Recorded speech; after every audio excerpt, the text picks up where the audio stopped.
Hall here today for the launch of May's new book, My Home Is There Too. And I know some people have travelled quite a long way to be here, so a very special welcome to them. Thanks very much. Now, I must say, we at the Limerick Writers Centre are delighted to be publishing May's new book. I think it's probably the responsibility of us all to preserve the literary heritage of our local place. And May has done that in spades with our broadcast on Sunday Miss Eleni, all about her Limerick childhood mostly. So we have now preserved those words in print for future generations. And that's something the Limerick Writers Centre is attempting to do with all our publications.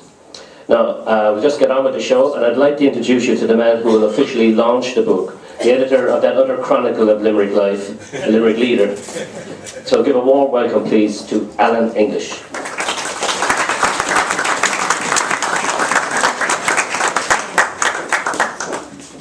Thanks very much, Dominic. I had made some notes, but in all the excitement I seem to have lost them. But anyway, I know what I want to say, which is that I grew up in a place called Clonmorris Avenue. It's not that far actually from the parish. I'm not sure what it is about St Mary's parishes, but I've never seen any fabled history of Clonmorris Avenue ever written. There's something very special about this place that has produced people like May, people like Dennis O'Shaughnessy, who I think has also done a wonderful job in chronicling the people and the history of the parish. It's a pleasure for me to be invited here to launch this book. I'm a very simple guy. But I like simplicity. I get an awful lot of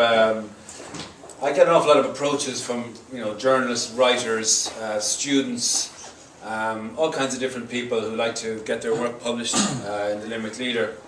And as far as I'm concerned, 95% of them just over-embellish things. There's a lyricism to this book. There's a simplicity to it. The quality of the writing is understated, but unbelievably effective.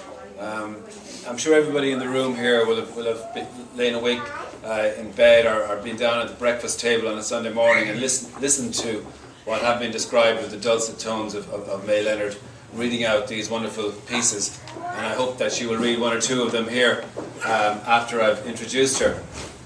But I think we have a treasure in May. She's a writer that just has the ability to connect with people. And that is actually a lot more difficult than one might imagine. There's an awful lot of people who try incredibly hard and just don't move people. I found myself, when I was given a copy by Dominic a couple of weeks ago, I think it's an absolutely perfect bedside reading book. It's the type of book that one has by one's bedside and just reads a couple of stories. And that's what I've been doing for the last couple of weeks. And I've absolutely, really enjoyed it. And quite interestingly, in several cases, I can actually remember May's. I could actually hear May's voice reading out the words on the radio, and I remembered so many of the stories. And that to me is significant. That it shows that there's a resonance to this work.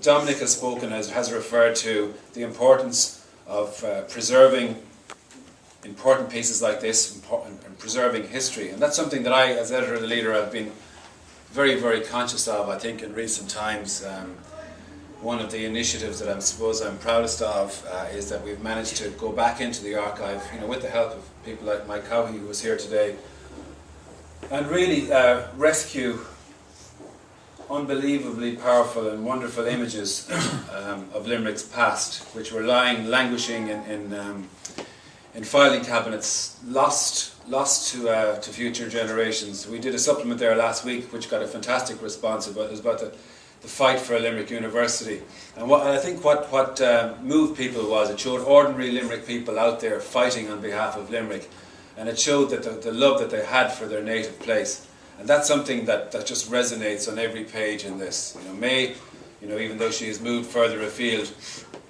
her heart, I think, is still in Limerick, still in the parish. Her work is absolutely informed by her experiences here. And I think, as somebody who's editor of the local paper, it's an absolute pleasure for me to be asked to say a few words, because there's not a huge amount of quality out there, and this woman here, believe you me, is a writer of high quality, of high class, and you know, we're very proud. Everybody should be very proud that she's here among us. It's great to see such a fantastic turnout, and it's no coincidence. You know, the reason a lot of people are here is because, you know, May is a writer who cares about every sentence that she pens, and she has the ability to connect with people, and that's why I think we have so many people here today. So I hope everybody here, I certainly will send out the message in the Limerick Leader that this is a terrific Christmas present. As somebody who's written a few books myself, I would say I'm guilty of judging a book by its cover. You know, I think it's extremely important that a book looks well and has a good cover, and I would like to pay tribute to the Limerick Writers' Centre. That is a really good cover. And that actually does make a difference. You know, as anybody who's written a book will tell you, you know, you could look at that all day and feel pride at it, and there's great credit due to the Writers' Centre for actually getting it right. So I would compliment them and applaud them for that. You can see that they care about doing May a service. So congratulations to all, and it's my absolute great pleasure to introduce you to the Lady of the Hour, May Leonard.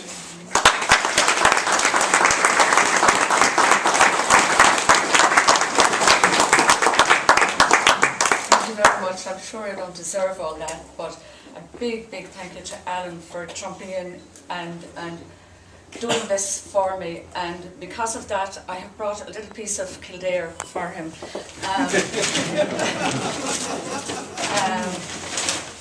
I mean, you're talking about advertising here, but this is a little piece of Newridge, what do they call it, silverware. Very nice place to visit. They have a museum, and they have all these gorgeous, what you call necklaces and things. I didn't give you a necklace. Thank you so much. Thanks, May. Thank you.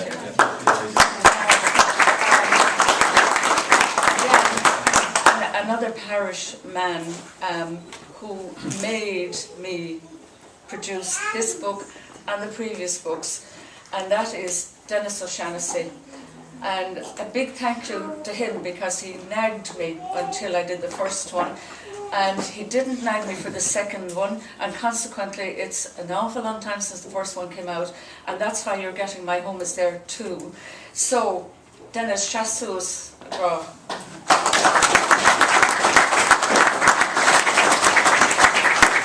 I have a little piece of, I'm going to bring it down to you.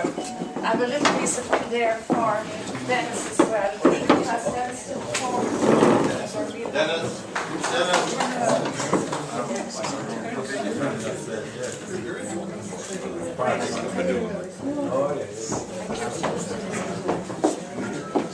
Now that's been very parochial altogether. It's one parish person honouring another parish person, and it's wonderful that the poet is recognised in her own parish. And I must say it's a great tribute to me that you've all turned out here today. I presume that you do listen to the Son of Miscellany, and as Alan said, my heart is always in Limerick. And I have something very special for you today. I only wrote this the day before yesterday, because I bet you didn't know that today is Ivy Day. And do you know what Ivy is, the Ivy Day? You won't remember. Well, it stands for Parnell. And I have a little poem that I wrote just 2 days ago, and it's called Walking with Granda. Ivy, shining in the sunshine, spills down like a green waterfall over the old wall at Schoolhouse Lane. He pauses and picks the most perfect leaf, whispering a name, Parnell, the uncrowned King of Ireland. My granda eases the short stem into the buttonhole of his Sunday suit lapel and pats it in place. We continue our stroll along Hartstone Street towards the People's Park, And all the time he wears that leaf with a proud smile on his face, but ne'er a word of Kitty O'Shea.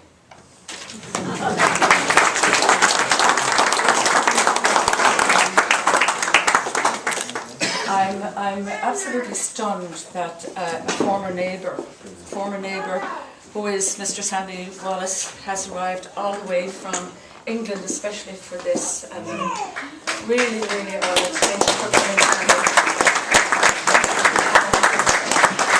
And you'll have to excuse me if I indulge in a little bit of nostalgia, because this week was my mother's 6th anniversary of her death.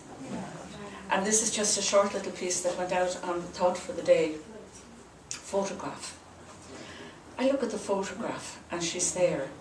No, you don't see her. She's not in the frame at all, but she's definitely there. I look at it, an azure sky, 3 children, 2 girls and a boy. That's us. We stand knee-deep in buttercups.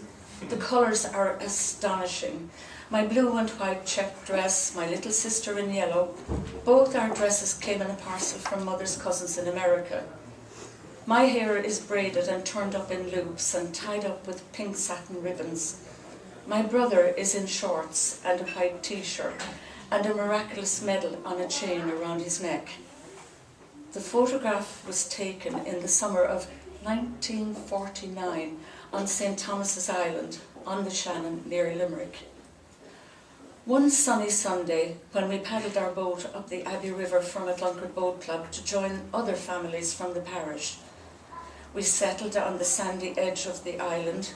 A young man carrying a camera was about to pass us by. I think now his name was it Brosnan?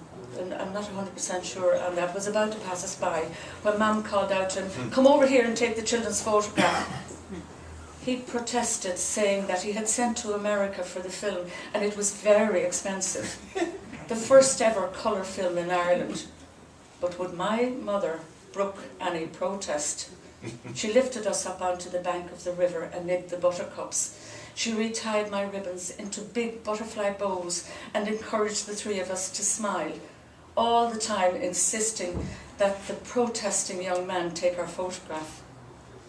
That Sunday on St. Thomas's Island would be a very hazy memory, but for that picture. No, she's not in the photograph, but looking at it, I see her there in front of us, telling us to hold hands, to smile, to stand tall, to say thank you to the nice man when he took the photograph. And sure he did. Mothers are always there to remind us. They never really leave us, do they?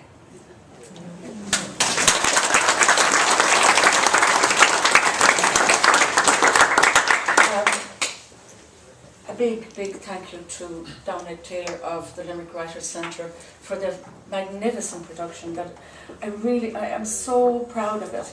And Alan mentioned the cover. Now, I'd like to tell you that my beloved daughter, Ida, did the painting for the cover. And she did all the little graphics inside because, after all, she did train in the College of Art here. But now she works with Erin O'Dairn.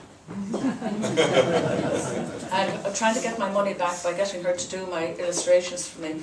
But I really think that the Limerick Writers Centre really, really did me proud. And I don't mind asking people to buy this book because it's, to me, I'm very, very proud of it. So, I won't give away too much, but I like the last one, because the last piece in it, if you want to look at it, it's on page 141, and it's just every time I'm leaving Limerick. Well, when my mother was here, I came more regularly, but now that I'm kind of a bit over the hill, I have free travel and I come on the train, but don't tell anyone. Duet. Can you all hear me, by the way? Yes. Okay. Duet. Once outside the city limits, I pick him up. A special passenger for the journey home. My old friend, all twinkle-eyed and curly dark hair, himself, Placido. I have only to press the right buttons and he slides into the car with me as I travel the road home from Limerick. So what would I like him to sing for me? Start at the beginning. Begin the begin, I tell him. And the richness of his voice fills the car better than any blackbird as we pass through Bird Hill. Does he mind if I sing along with him? Not at all, he assures me as he warbles, "Oh, what moment divine, what rapture serene." Oh, I would slide across any dance floor in his arms anytime, particularly to that kind of seductive music. But not now, Placido, I'm driving. Just keep on singing for me, please. On the Nina bypass, I join him, raucously roaring, "Granada, I'm falling under your spell." What power my hero has, what rolling of oars, what a voice, and he's mine, all mine, well, for another hour or so anyhow. As the song finishes, I pause to catch my breath and notice the squad car up ahead. Are we moving too fast? Are we singing too loudly? Is my driving erratic? Come on, Placido calls. You know this one. Home to our mountains. Now that takes me back to the school operetta. The hours of rehearsal, the awful costumes, the nuns warning us not to have anything to do with the boys singing with us. I laugh as I conduct the air above the steering wheel, for despite all the nuns' warnings, I married one of them. Tumivara, Moneygall, and bypassing Duncairn, and we're still singing. A single magpie drops very close to have a look. Oh no, one for, please, let me see two. Ah, never mind, said Placido. Let us sing another one. Yes, I say, no Bucklish. What does that magpie know of our affair? And we move onwards, singing, O Paradise. At the Roscrea roundabout, we pause for a couple of seconds. Placido awaits my instructions. Pause, I instruct him, until we are out on the open road again. And sure enough, as we come out the other side by Racket Hall, he has turned over and launches into Dein ist mein ganzes Herz, my mother's party piece. I only know the words in English, Placido. No problem, he said. In fact, he insists I sing along. You are my heart's delight, and where you are, I long to be. Come on. You make my darkness bright, when like a star you shine on me. I can't get up to the high notes. Near Monasterevin, a juggernaut challenges up front. Should I? No, Placido said. Don't overtake. We're in no hurry, he says. So I slow down and tuck us in behind. There's very little time left on the road, and there are many more songs to sing.